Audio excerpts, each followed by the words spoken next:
ರಾಜ್ಯದ ಎಲ್ಲ ಜಿಲ್ಲೆಗಳಲ್ಲಿ 2025-26ನೇ ಸಾಲಿಗೆ ಹಿಂದುಳಿದ ವರ್ಗಗಳ ಕಲ್ಯಾಣ ಇಲಾಖೆಯ ಮೆಟ್ರಿಕ್ ನಂತರದ ಬಾಲಕ ಮತ್ತು ಬಾಲಕಿಯರ ವಿದ್ಯಾರ್ಥಿ ನಿಲಯಗಳಲ್ಲಿ ಹೊಸದಾಗಿ ಪ್ರವೇಶ ಬಯಸುವವರು ಇಲ್ಲಿ ಅರ್ಜಿಯನ್ನು ಸಲ್ಲಿಸಬಹುದು. ಸೊ ಇಲ್ಲಿ ಯಾವ ಕೆಟಗರಿಯವರಿಗೆ ಇಲ್ಲಿ ಹಾಸ್ಟೆಲ್ಗೆ ಅರ್ಜಿಯನ್ನು ಸಲ್ಲಿಸಲಿಕ್ಕೆ ಆಗುತ್ತೆ ಅಂತ, ಹಾಸ್ಟೆಲ್ಗೆ ಅರ್ಜಿಯನ್ನು ಸಲ್ಲಿಸೋಕ್ಕೆ ಶುರುವಾದ ದಿನಾಂಕ ಯಾವುದು, ಕೊನೆಯಾಗುವ ದಿನಾಂಕ ಯಾವುದು, ದಾಖಲೆಗಳು ಏನು ಬೇಕು ಅನ್ನೋದ್ರ ಬಗ್ಗೆ ಇಲ್ಲಿ ಸಂಪೂರ್ಣವಾದಂಥ ಮಾಹಿತಿಯನ್ನು ನಾನು ನಿಮಗೆ ತಿಳಿಸ್ಕೊಡ್ತೇನೆ. ವಿಡಿಯೋನ ಶುರು ಮಾಡೋಣ ವೀಕ್ಷಕರೇ. ವಿಡಿಯೋನ ಶುರು ಮಾಡೋಕ್ಕೂ ಮೊದಲು ನೀವಿನ್ನೂ ಚಾನಲ್ಗೆ ಹೊಸಬರಿದ್ದರೆ ಚಾನಲ್ಗೆ ಸಬ್ಸ್ಕ್ರೈಬ್ ಮಾಡಿಕೊಂಡು ನೋಟಿಫಿಕೇಶನ್ ಬಟನ್ನ ಆನ್ ಮಾಡಿ ಆಲ್ ಅಂತೇಳಿ ಸೆಲೆಕ್ಟ್ ಮಾಡ್ಕೊಳ್ಳಿ. ಇಲ್ಲಿ ಮೊದಲನೇದಾಗಿ ನೀವು ಹಿಂದುಳಿದ ವರ್ಗಗಳ ಕಲ್ಯಾಣ ಇಲಾಖೆಯ ಈ ಒಂದು ಹಾಸ್ಟೆಲ್ ಅರ್ಜಿಯನ್ನು ಸಲ್ಲಿಸಬೇಕು ಅಂತಂದರೆ PUC ಆದವರು ಸಲ್ಲಿಸ್ಬೋದು, ITI ಆದವರು ಸಲ್ಲಿಸ್ಬೋದು, ಡಿಪ್ಲೊಮಾ ಆದವರು ಸಲ್ಲಿಸ್ಬೋದು, ಸರಿನಾ. ಇಲ್ಲಿ ನಿಮಗೆ ಜಾತಿಗಳಂತೂ ಯಾವ್ದಾದ್ರು ಅನ್ನೋದು ನಿಮಗೆ ಗೊತ್ತಾಗಿರುತ್ತೆ. ಪ್ರವರ್ಗ 1, ಪ್ರವರ್ಗ 2, ಪ್ರವರ್ಗ 2B, ಪ್ರವರ್ಗ 3A, 3B, ಪರಿಶಿಷ್ಟ ಜಾತಿ, ಪರಿಶಿಷ್ಟ ಪಂಗಡದವರು ಇಷ್ಟೆಲ್ಲ. ಇಲ್ಲಿ ನಿಮಗೆ ಪ್ರೀ ಮೆಟ್ರಿಕ್ಕು ನಂತರ ಪೋಸ್ಟ್ ಮೆಟ್ರಿಕ್ಕು ಇವರಿಗೆಲ್ಲರಿಗೂ ಕೂಡ ಇಲ್ಲಿ ಈ ಒಂದು ಹಾಸ್ಟೆಲಿಗೆ ಅರ್ಜಿಯನ್ನು ಸಲ್ಲಿಸಲಿಕ್ಕೆ ಅವಕಾಶ ಇರುತ್ತೆ. ಸೊ ಇದರ ನಂತರ ಈ ಒಂದು ಹಾಸ್ಟೆಲ್ಗೆ ಅರ್ಜಿಯನ್ನು ಸಲ್ಲಿಸಲಿಕ್ಕೆ ಶುರುವಾದ ದಿನಾಂಕ ಬಂದುಬಿಟ್ಟು ಇಲ್ಲಿದೆ ನೋಡಿ, ಪ್ರೀ ಮೆಟ್ರಿಕ್ ಇದು 16ನೇ ತಾರೀಕು 6ನೇ ತಿಂಗಳ 2025 ಅಲ್ಲಿವರೆಗೆ ಇದು ಓಪನ್ ಇರುತ್ತೆ.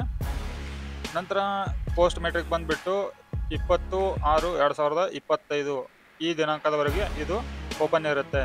ನೀವು ಅರ್ಜಿಯನ್ನು ಈ ದಿನದ ಒಳಗಡೆ ಸಲ್ಲಿಸಬೇಕಾಗತ್ತೆ.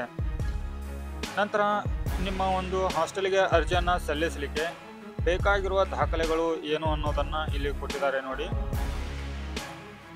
SSP ಸ್ಟೂಡೆಂಟ್ ID ಬೇಕಾಗತ್ತೆ, SATS ID. ನಂತರ ನಿಮ್ಮ ಒಂದು ಮೊಬೈಲ್ ನಂಬರ್ ಬೇಕಾಗತ್ತೆ, ಆಧಾರ್ ಕಾರ್ಡಿಗೆ ಲಿಂಕ್ ಇರುವಂಥದ್ದು. ನಂತರ ಇಲ್ಲಿ ನಿಮ್ಮ ಜಾತಿ, ಆದಾಯ ಎರಡರ ಒಂದು RD ನಂಬರ್ ಬೇಕಾಗತ್ತೆ, ಅಂದರೆ ಸರ್ಟಿಫಿಕೇಟ್ ಇದ್ದರೆ ಒಳ್ಳೆಯದು. ನಂತರ ಯೂನಿವರ್ಸಿಟಿ ರಿಜಿಸ್ಟ್ರೇಷನ್ ನಂಬರ್ ಬೇಕಾಗತ್ತೆ, ಇಲ್ಲಿ ಕಾಲೇಜ್ ಸ್ಟಡಿ ಸರ್ಟಿಫಿಕೇಟ್ ಬೇಕಾಗತ್ತೆ, ನಂತರ ಮಾರ್ಕ್ ಶೀಟ್ ಬೇಕಾಗತ್ತೆ. ನಂತರ ನಿಮ್ಮ ಒಂದು ಅಡ್ರೆಸ್ ಪುರಾವೆ ಬೇಕಾಗತ್ತೆ, ಕಾಂಟ್ಯಾಕ್ಟ್ ಅಡ್ರೆಸ್. ಇದು ಆಧಾರ್ ಕಾರ್ಡಲ್ಲಿ ಅಂತೂ ಇದ್ದೇ ಇರುತ್ತೆ, ಆಧಾರ್ ಕಾರ್ಡು ಮತ್ತು ರೇಷನ್ ಕಾರ್ಡು. ಸೊ ಇಷ್ಟು ದಾಖಲೆಗಳು ನಿಮ್ಮ ಹತ್ರ ಇರಬೇಕಾಗತ್ತೆ ಈ ಒಂದು ಬ್ಯಾಕ್ವರ್ಡ್ ಹಾಸ್ಟೆಲ್ನಲ್ಲಿ ನೀವು ಅರ್ಜಿಯನ್ನು ಸಲ್ಲಿಸಲಿಕ್ಕೆ, ಪ್ರವೇಶ ಪಡೀಲಿಕ್ಕೆ. ನಂತರ ನಿಮಗೇನಾದರೂ ಅರ್ಜಿ ಸಲ್ಲಿಸುವಾಗ ಏನಾದರೂ ತೊಂದರೆ ಬಂದರೆ ಇಲ್ಲಿ ಒಂದು ಮೇಲ್ ID-ಯನ್ನು ನಾನು ನಿಮಗೆ ಪ್ರೊವೈಡ್ ಮಾಡ್ತೇನೆ. ನಂತರ ಅವರಿಗೆ ಕಾಂಟ್ಯಾಕ್ಟ್ ಮಾಡಲಿಕ್ಕೆ ಸಹಾಯ ದೂರವಾಣಿ ಸಂಖ್ಯೆ ಕೂಡ ನಾನು ನಿಮಗೆ ಇಲ್ಲಿ ಪ್ರೊವೈಡ್ ಮಾಡ್ತಾ ಇದ್ದೀನಿ.